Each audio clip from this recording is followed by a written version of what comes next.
Good morning everyone, Jenny here. It's Easter, so I thought I'd do a little bit of chocolate cooking. So the recipe that I've chosen is the dark chocolate bars, and that's using the raw cacao butter, but you could easily do this with just some dark chocolate purchased. So let's get started. So the dark chocolate bars, you'll need to take off your filters on Cook I Do to find this, because it's a US recipe. And as of today, you may not have received the update yet, but you can save your filters on Cook I Do.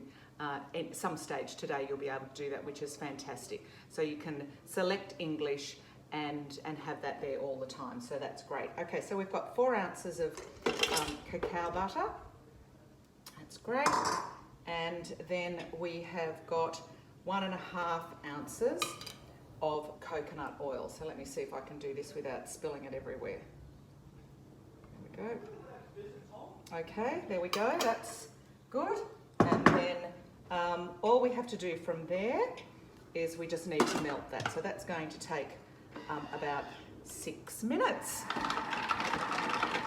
So while we're just waiting for that to finish up, let's just talk cost savings. So the cheapest way is to buy the chocolate and make some gifts. If you're going to give these as gifts, they make really beautiful gifts. But comparing the cost of a really nice product, sorry, I shouldn't say that because they're both nice, but if you're buying just chocolate, then it's a lot cheaper. But if you're going to say buy a really nice block of chocolate and from a health food store or somewhere, I know with these ingredients it would cost you about $17 to $20 for a small block.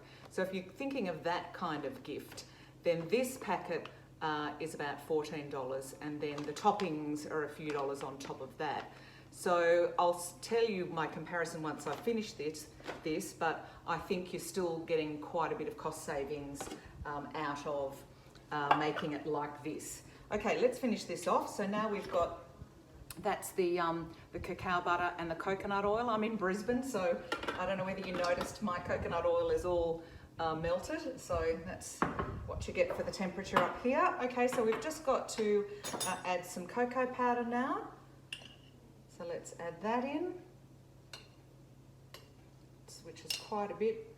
And then I'm going to use, it gives you a couple of options for a sweetener, but I'm going to use maple syrup. Nearly there, 3.5, there we go. That's that ingredient. And then it says 2.5 to 3 ounces of maple syrup, which is quite a bit.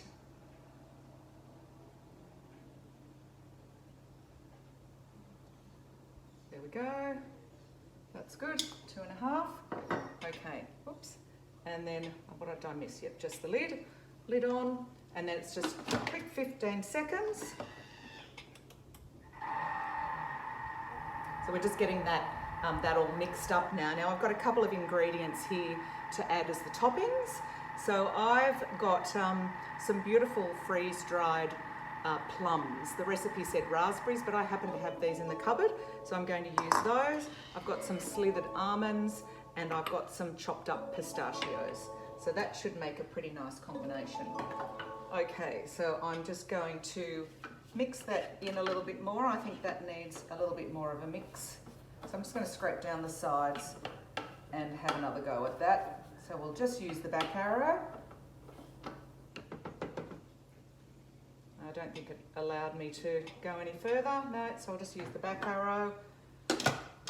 And we'll go for another little bit of time just to make sure that's all fully mixed in. It shouldn't take too much longer, and then any excess we can just mix in with the spatula. So just push the silver dial in. I think that's probably going to be pretty good. Great, there's still a little bit of cocoa on the blades, etc. I should have probably been a little bit more careful about putting that in. So I'll just manually, with my spatula, stir that through. Okay, so that's done. So now all we have to do is, I don't have any chocolate mold, so I'm going to give these a go and see how that goes. So this is the first time I've done this recipe, so it's a bit of a trial. So, and I only want it to be fairly thin chocolate. I don't want a great big slab. So I reckon I'm going to at least get 3 out of this. I probably should have poured it the other way so you can see. Yeah, I'm going to divide that up into the 3 and we'll see how that thickness is.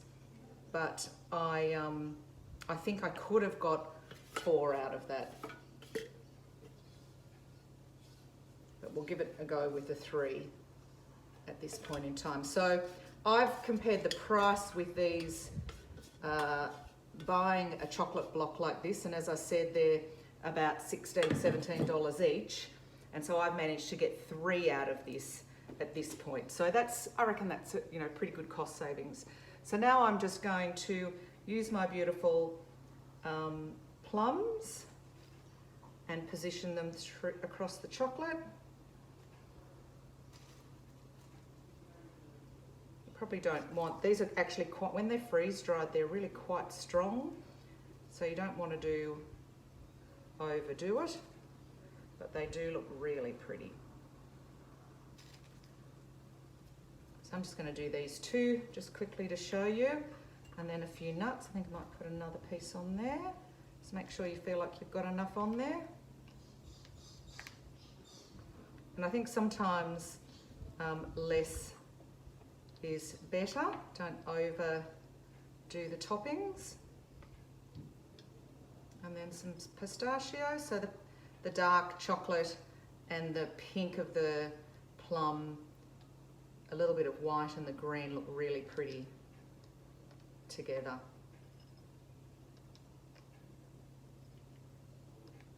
Okay, so that's my chocolate bars.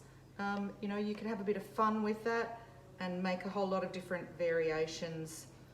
You might want to wrap them up in a little bit of cellophane paper. Or find some little boxes. There are lots of different shapes you can do too.